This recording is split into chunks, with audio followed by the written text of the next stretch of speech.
তো শিক্ষার্থীরা আজকে দেখতে পাচ্ছ কি নিয়ে কথা বলবো। আজকে কথা বলবো প্রোনাউন ভার্সেস অ্যাডজেক্টিভ নিয়ে। তো সেন্টেন্সে অনেকভাবেই একই ওয়ার্ড থাকে, কখনো অ্যাডজেক্টিভের কাজ করে, কখনো প্রোনাউনের কাজ করে, তো কখনো অন্যান্য পার্ট অফ স্পিচের কাজ করে, কখনো রিলেটিভ প্রোনাউনের কাজ করে। তো যেভাবেই কাজ করুক অনেকে বুঝতে পারে না যে এটা আসলে কখন কি হচ্ছে বা কিভাবে হচ্ছে। তো এটা যেন বুঝতে পারো, এটা যেহেতু তোমার ভর্তি পরীক্ষা দেওয়া আসে, চাকরির পরীক্ষা দেওয়া আসে, সো এটা খুবই ইম্পর্টেন্ট, এটা একটু দেখতে হবে।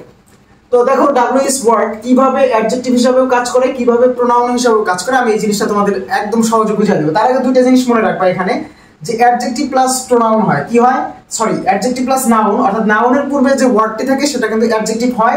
আরেকটা নিয়ম হচ্ছে ভার্বের ঠিক পরে, ভার্বের পরে প্রোনাউন বসতে পারে, অথবা কি বসতে পারে, যে প্রোনাউনের পরে ভার্ব বসতে পারে।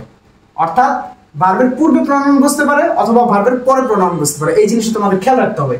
তো এখানে আমরা এক্সাম্পল গুলো দেখি। দেখো, হোয়াট ডু ইউ ওয়ান্ট, তুমি কোন বই, তুমি কি চাও, হোয়াট ডু ইউ ওয়ান্ট, তুমি কি চাও। এখানে দেখো যে ডাব্লিউএস ওয়ার্ডটি এটা কার পূর্বে বসছে, এটা কি, এটা হচ্ছে টু ডু ভার্ব। আমরা জানি টু ডু ভার্ব হচ্ছে ডু ডাজ ডিড। তো এই টু ডু ভার্বের পূর্বে কি বসছে, হোয়াট বসছে। তাহলে আমরা বলছি যে ভার্বের পূর্বে প্রোনাউন বসতে পারে, এই যে ভার্ব। তো ভার্বের পূর্বে যেহেতু প্রোনাউন বসতে পারে তাহলে এটা কি, এটা হচ্ছে প্রোনাউন। তো তারপরে উদাহরণটি দেখো, which book do you want. আমরা জানি নাউনের পূর্বে যে ওয়ার্ড বসে সেটা হচ্ছে কি, অ্যাডজেক্টিভ। তো এখন দেখো which book do you want, আমরা কিন্তু বইটিকে বুঝেছি, কোন বই, হুইচ বুক। তাহলে যখন কোনো নাউনকে কোনো কিছু মডিফাই করে তখন সেটা হয় অ্যাডজেক্টিভ।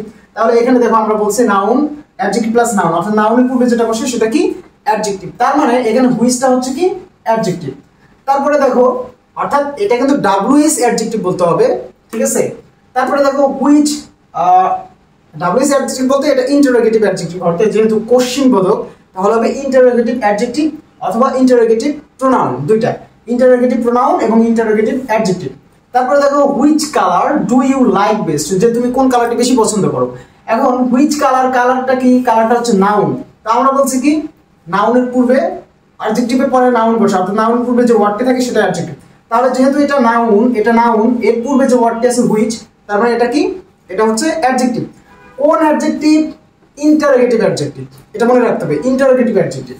তারপরে বলছি which is your favourite subject, কোন সাবজেক্টটি, কোন বিষয়টি তোমার পছন্দের বিষয় বা প্রিয় বিষয়। এখন হুইচ বলছি, হুইচ, এটাও ছিল হুইচ, এটাও হুইচ। তাহলে এই হুইচটা ছিল ইন্টারোগেটিভ অ্যাডজেক্টিভ, এটা হবে কি, যেহেতু এই যে ইজটা হচ্ছে ভার্ব, ইজটা কি ভার্ব। আমরা জানি কি, আমরা জানি হচ্ছে ভার্বের পূর্বে বসতে পারে, কই, এই যে ভার্ব, ভার্বের পূর্বে প্রোনাউন বসতে পারে। তার মানে এই যে যেহেতু এটা ভার্ব, এর পূর্বে হুইচ আছে, এটা হচ্ছে কি, এটা হচ্ছে প্রোনাউন। কোন প্রোনাউন, ইন্টারোগেটিভ প্রোনাউন, এটা খেয়াল রাখতে হবে। তাহলে এখান থেকে আমরা দুইটা বিষয় শিখলাম, একটা হচ্ছে ইন্টারোগেটিভ অ্যাডজেক্টিভ আর ইন্টারোগেটিভ প্রোনাউন। যেটা ভার্বের পূর্বে অথবা ভার্বের পরে বসে সেটা হচ্ছে ইন্টারোগেটিভ প্রোনাউন, আর যেটা নাউনের পূর্বে বসে সেন্টেন্স গঠন করে বা প্রশ্ন বোঝায় সেটা হচ্ছে কি, সেটা হচ্ছে ইন্টারোগেটিভ অ্যাডজেক্টিভ। এই ছিল আজকের ক্লাস। ধন্যবাদ সবাই।